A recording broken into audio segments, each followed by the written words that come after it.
How's it going, guys? It's Cameron and we've got Invincible Iron Man issue 6 on screen today, and that is what we're going to be reviewing. Now this issue actually kicks off the beginning of the War of the Machines saga, I suppose we can call it, like kind of little event. And of course it's going to be having War Machine included, which is pretty awesome. Now in the previous issue, towards the end, we saw Mary Jane invited to work for Iron Man to kind of sort out the business side of things for Tony Stark, because he seems to be slipping behind considering that he's looking after the planet and all that and kind of saving everyone in his Iron Man suit. So he needs a little help, and Mary Jane is going to be the person to help him out with everything. And now I don't really have anything else to say about this comic, so we might as well just jump into the review. So let's get into it, guys.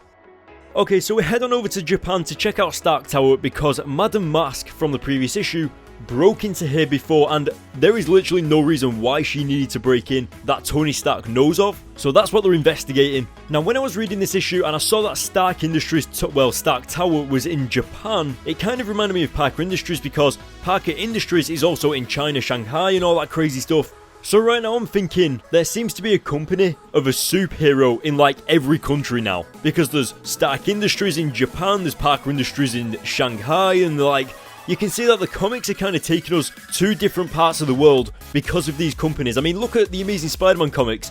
In the previous issue, we were in China, in Shanghai, so it's kind of like the writers are using the companies of the superheroes to take us across the world, and that's a pretty awesome thing, but I'm also a little worried about that.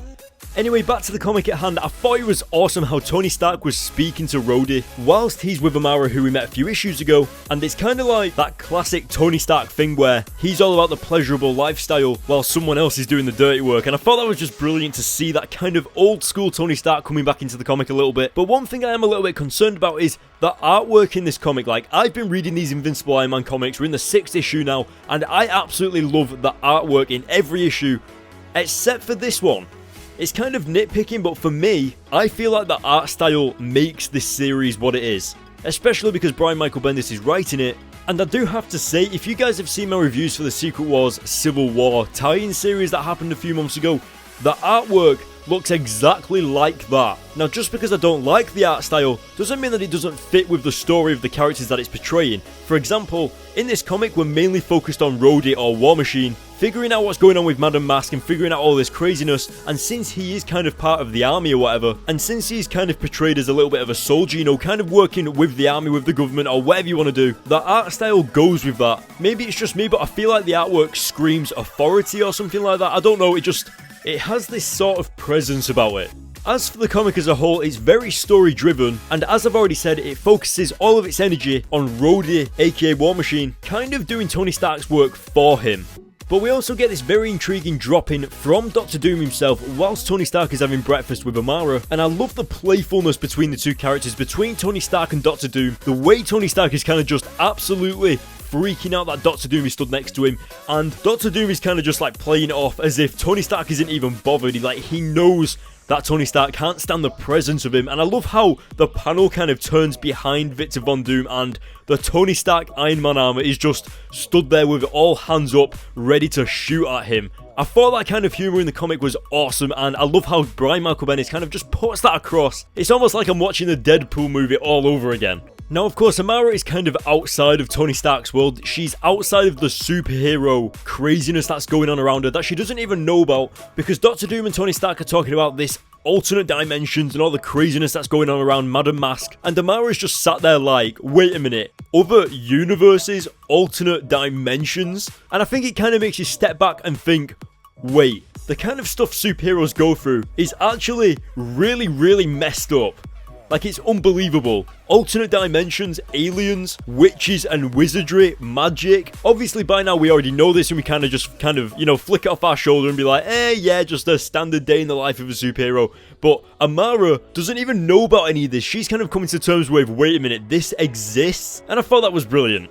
Anyway, coming up to the final 3 pages of this comic, we go back over to Rhodey, aka War Machine, and he's intercepting someone to try and get some intel or try and talk to someone about these ninjas that attacked Tony Stark a few issues ago. Because if you remember, those guys were like the League of Assassins or the League of Shadows, whatever you guys want to call them. They basically didn't exist, and if you found out they existed, they killed you. And I thought it was an absolute epic twist how the girls that were in the car seemed completely normal. They literally just seemed like some girls that were hanging out with this guy. And then when this guy started getting attacked and interrogated by Rhodey, these girls turned out to be members of these assassins or whatever they are, and it was crazy. And you can see that War Machine has got himself into a little bit of a situation, and I have a feeling that maybe Friday is going to come into it a little bit, or Tony Stark's going to come into it a little bit, maybe help him. But then the problem is, then Tony Stark and Rhodey have to both try and get away from these guys, because they won't stop fighting you, they won't stop trying to kill you, because they need to make sure nobody knows they exist. So Rhodey is that extra person that Tony Stark now has to look after, or at least work together with. I was also a little bit surprised that we didn't see Mary Jane appear in this comic, so hopefully we'll see her in the next one, because I cannot wait to see how strong her role is going to be in this series. Now guys, that is the end of the issue, and that is the end of this review. What did you think? Let me know it in the comment section below. To round it all up, I'm going to give this issue, I'm going to say like a 7 out of 10, because nothing really happened too much, and I didn't really like the artwork either. Like, yeah, it was good, but I feel like the artwork makes this series what it is. And so, for like the first time in absolutely ages, I'm giving this issue a 7 out of 10. But let me know what you would have given it in the comments below. And now coming up to the end of the video, go to the links in the description, follow me on Twitter. I am going to be posting some more digital code giveaways on there for codes that I actually haven't given away yet. They've actually been here for a while and I just forgot to give them away. So follow me on Twitter, because I'll be just tweeting them out randomly if you want a chance to redeem those codes. And of course, follow me on my Facebook page for the latest comic book news and updates. And of course, hit the subscribe button for more. Hit the like button on this video, and I will see you all later.